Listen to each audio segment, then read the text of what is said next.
What's the difference between a vagina and a vulva? What looks normal? Will it change after birth? How do you stop getting thrashed? Do you really need to worry about STIs anymore? Let's talk vaginas. The vulva actually is all the external genitalia, as opposed to the vagina, which is where you pass your baby through, where you make love through, where you put your tampon. So the vagina is the inside bit and the vulva is all the external genitalia. As probably a teenager or a younger adult, it would have been something that played on my mind a bit more, but not anymore. Don't really tend to go down there too much to have a look, if I'm totally honest. Vaginas and vulvas actually come in all sorts of different shapes and sizes, just like women come in all sorts of different shapes and sizes and penises come in all sorts of different sizes. We are all individual. And it's really important to realise that just because yours might look a little bit different or feel a little bit different does not mean that it's abnormal. It is what it is. This one smashed away out of my vulva.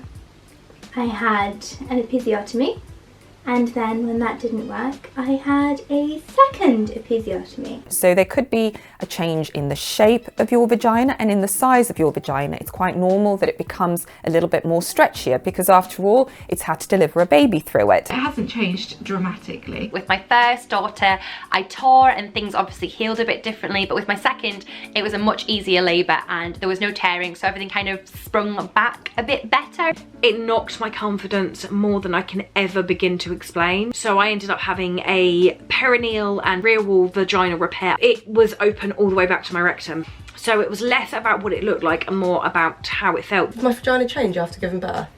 Nope. Did it not? It's the same? It's the same one. It's the same. Well, I took a crowning shot, so I'd have a proper before and after picture. And I first took a look at the damage about 12 hours after she was born, and I was horrified. A friend nicknamed it the Franken Fanny, and she wasn't wrong. I can remember lying on the floor in front of a mirror and opening my legs, and it was just like the whole of me opened up. I obviously was looking too soon after birth, because I think it does actually take time for things to sort itself. I did give it a quick look and thought, oh my God, did I really go into labour with it looking like that? I made Darren look, and I will never get over his face after I gave birth to Sophie. He's never gonna get over it either. I definitely regret it. If you are thinking about looking, don't. It was pretty soon after I gave birth that I saw the mess. Yeah, it just looked a bit sore. A bit sore, it was really sore. I don't as of yet pee myself laughing, but I do feel we're getting there. I went to a trampoline park and I weed myself 3 times. It's really important that you do some exercises in order to help strengthen the pelvic floor, and you invest in doing Kegel exercises before you have your baby to make sure that the pelvic floor is as strong as it can be to help to prevent against this. The midwife always says to you, like, are you doing your pelvic floor exercises? And you're like, yes, miss, but really you're not, because you can't be bothered. Pelvic floor exercises are really good at toning everything up, and actually I think they should be a lifelong commitment.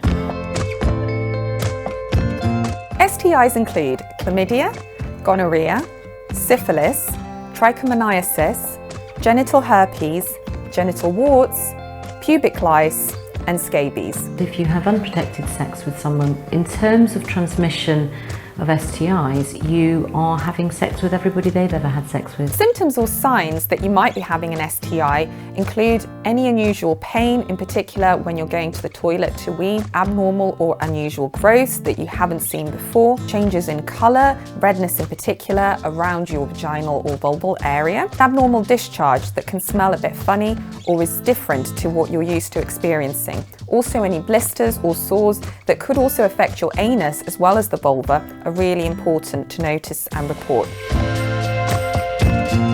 I think I've only ever had a thrush once or twice in my life. I haven't had it very often, but it is really uncomfortable. It's normally if I'm run down or if I've been on antibiotics. You can pretty much guarantee that antibiotics mess with like the vibe down there. I think it was more because I was using like a really highly scented like a shower gel. The vagina is actually incredibly good at looking after itself and creating normal discharge that actually helps to maintain a normal pH balance. It also has its own natural microflora or microbiome that's again really important at preserving the pH balance. So the minute you start to add things such as bubble bath or talc powder or other perfumes, this could interfere with its own ability to maintain its balance and could actually make things a lot worse. Bacterial vaginosis is an imbalance of the normal bacteria that live in our vaginas. And classically, the way you can tell actually is that the discharge associated with BV often has a slightly fishy odour. 2 women die every single day in this country of cervical cancer, and if we got every single woman who is invited for cervical screening to attend, we could prevent 83% of cervical cancer. It doesn't matter if you're sexually active or not, it's really important you go for a checkup because you are still at risk of cervical disease. I did a live video over on the Channel Mum Facebook page. It does not hurt. It's a little bit uncomfortable.